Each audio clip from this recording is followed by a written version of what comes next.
Ketika digembar-gemborkan tentang kesuksesan membangun Sulawesi karena ada nikel yang dalam 10 tahun lagi dari sekarang daerah itu akan hilang nikelnya, maka dengan bangga di media nasional dikatakan bahwa Indonesia punya smelter nikel, lalu ada pabrik baterai mobil di Indonesia. Ini berita bagaimana ya maksudnya? Hubungannya apa smelter sama pabrik baterai? Ini sak bangsa digeblekin pejabat dengan narasi propaganda, apa memang ada pabrik baterai milik Indonesia yang akan memindahkan pabrik mobil Tesla ke Indonesia? Gitu ya? Begitu naifnya ya dengan berita propaganda yang seakan-akan resesi 2 kuartal bakal jadi lewat dengan ada pabrik baterai di Indonesia tersebut. Ini bahan baterainya apaan sih emangnya? Kita punya teknologinya atau teknologi asing yang punya yang ngedukin sumber daya alam Indonesia itu? Rasanya ini pabrik asing deh. Bahan bakunya sumber daya alamnya Indonesia yang diambil sampai habis. Yang diambil apanya? Litiumnya, ferronikelnya, apa sih yang lo ambil? Kalian bicara apa sih? Pabrik baterainya mana? Hasilnya mana? Fotonya mana? Barbuk bahwa ada pabrik yang namanya pabrik baterai. Nah, beginian nih bagi para penggemar pejabat yang nggak pernah salah, tulisan atau video ini dianggap provokator. Padahal niatnya adalah kalau memang benar ada pabrik baterai mana, bahannya apa, band kita pinter sak bangsa, bukan hanya denger,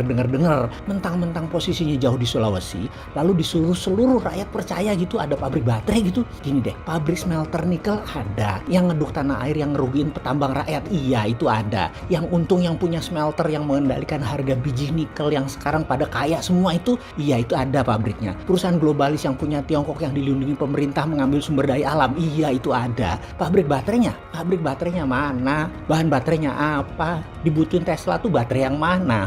Itu pabrik baterai yang di Nevada punya Tesla. Terus mau diapain? Sudah jalan tahunan loh pabriknya, mau ditutup gitu. Ayolah, kalian ini berbangsa kok senangnya masturbasi. Apa kata pejabat yang dianggap saat ini itu ada? Itu belum ada, bos. Masih lama, bro. Sabarlah. Pada pengen pamer mulu. Pamer sukses, pamer keluarga mapan. Hidup penuh utang kok pamer sih bernegara. Sabarlah. Rakyat yang penting saat ini dibikin happy, dibikin makmur, dibikin sehat dengan cara yang elegan. Pakai kuantitatif isi. Sudahlah, jangan pamer sukses kekencengan. Mau jualan 2024 emangnya? Masih 4 tahun lagi, bos. Masih lama. Koalisi 2024 sudah dibangun lagi sekarang. Kalian ini halu banget deh. Ngeloco seneng-seneng sendiri. Bangunlah dari tidur. 4 tahun tuh masih lama. Ayo stop hutang. Bangun tanpa asing-asing. Percayakan ke anak bangsa. Banyak yang harus dibenahi saat ini. Itu keuangan negara yang ngutang mulu sama menteri terbaik itu dibenahi. Jangan jiper kalau mega bintang menteri itu bilang, Bapak nanti di-impeach kalau nggak ngutang IMF itu Bapak dibohongi sama agen IMF dan World Bank, bos. Masa nggak ngeh-ngeh juga sih? Ada banyak manusia di Indonesia yang lebih baik dan tidak menyembah IMF dan World Bank. Pakai, bos. Sudahlah.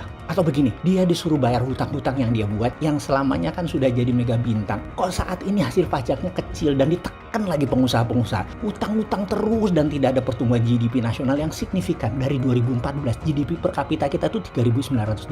Sekarang baru sekitar 4.200-an. Kemana bintangnya dia? Jangan ditutupi, kalau nggak mampu ya ganti, ya reshuffle. Terus apakah APBN terlihat bagus? Enggak, Pak. Pertumbuhan GDP pakai hutang dan FDI itu semu mangkel. Saya ini lama-lama cemen banget bernegaranya. Kapan kita diskusi tentang bernegara tanpa pakai komunis Tiongkok dan tanpa pakai Amerika yang kampret itu? Terus lagi di media mainstream beritanya terlalu politik. Juga sebel sama kelompok-kelompok garis keras dan cara penanganan yang tidak elegan dari para pihak. Padahal saat ini rakyat lapar, bos. Ya, sudah gitu deh.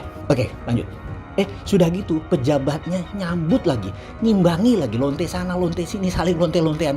Mau pada kemana sih kalian ini? Sudahlah diem, nggak usah ngumpul-ngumpul, kampanye kayak jualan politik, kayak jualan koalisi 2024, kayak stop. Jaga kesehatan, dagang, bangun bangsa, ubah peraturan yang untungkan asing jadi untungkan UKM, ganti pejabat yang jualan 2024, kelompok masyarakat suara keras nggak produktif, berafiliasi politik, bungkus aja dan beri peringatan keras. Balik ke konstitusi, balik melindungi segenap tumpah darah Indonesia, balik mencari sila kelima yang hilang keadilan sosial, balik bermusyawarah, balik mendukung kekuatan sendiri, buang komunis Tiongkok dan buang BUMN Tiongkok, buang IMF, buang World Bank, buang pejabat pendukung asing-asing, buang penjual pejabat pendukung jualan SDA negara ke asing, balik kekuatan tanah air, printing money berbasis proyek produktif terutama industri.